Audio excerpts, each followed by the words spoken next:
বছর করে আবারও পৃথিবীর বুকে নেমে এসেছে বছরের সবচেয়ে দীর্ঘতম রাত। উত্তর গোলার্ধে ২১ ডিসেম্বরের এই দিনের রাত হয়ে থাকে বছরের অন্যান্য রাতের তুলনায় বেশ দীর্ঘ। সামাজিক মাধ্যমগুলোতে এই রাতকে নিয়ে অনেকেরই মধ্যে চলে জল্পনা কল্পনা, আবার অনেকেই জানতে আগ্রহী যে কেন দিনের এমন তারতম্য হয়ে থাকে। এমনকি এ দিন নিয়ে চলে নানা আলোচনা, এমনকি হাস্যরসও। অনেকেই মজা ছলে জানতে চেয়ে থাকেন যে এমন দীর্ঘ রাত তারা কিভাবে কাটাবেন।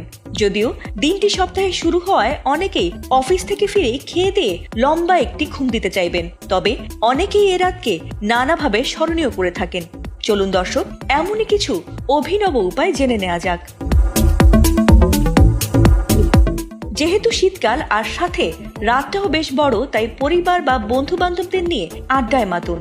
শীতের এই রাতে লেপের সঙ্গে বন্ধুত্ব না বাড়িয়ে বন্ধুদের সঙ্গে আড্ডা দিয়ে স্মরণীয় করে রাখতে পারেন, তবে খেয়াল রাখা দরকার যেন ঠান্ডা নিবারণে পর্যাপ্ত প্রস্তুতি যেন থাকে। শীতকালে সবচেয়ে জমে ওঠে যে খেলা, সেটি হলো ব্যাডমিন্টন।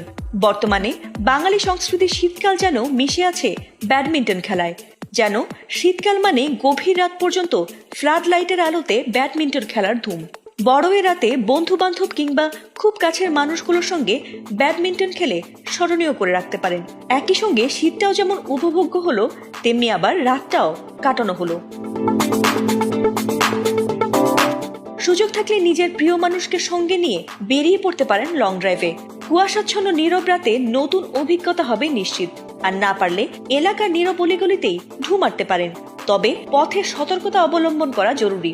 বড় এ রাতে অনেকে সিরিজ বা মুভি নিয়ে বসলেও ভিন্নতা আনতে পারেন প্রিয় লেখকের বই নিয়ে। ইংরেজি হোক কিংবা বাংলা, যেই বই হোক পড়া শুরু করে দিতে পারেন। বই পড়ার আনন্দের সঙ্গে বড় রাতটাও উপভোগ করতে পারেন। কথায় আছে, রাত বাড়লে নাকি মানুষের মধ্যে রোমান্টিকতা বাড়ে। যদি আপনার ভালোবাসার মানুষ থাকে তাহলে আজ রাতে তাকে সময় দিন।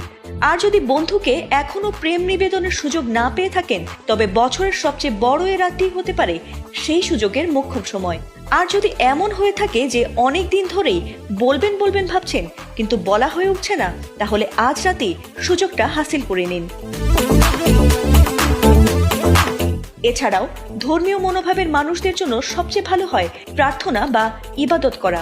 মুসলমানদের রাতের ইবাদত একমাত্র সৃষ্টিকর্তার জন্য হয়ে থাকে, এর মধ্যে কোনো লোক দেখানোর সুযোগ নেই। সুতরাং নামাজ, কোরআন তেলাওয়াত এবং জিকিরের মাধ্যমেও এই বড় রাত্রিকে স্মরণীয় করে রাখতে পারেন। স্রষ্টার কাছে নিজের, পরিবারের ও প্রিয় মানুষদের মঙ্গল কামনার মাধ্যমে স্রষ্টার নৈকট্য হাসিলের মাধ্যমই হতে পারে এবারের বড় রাতের উদযাপন।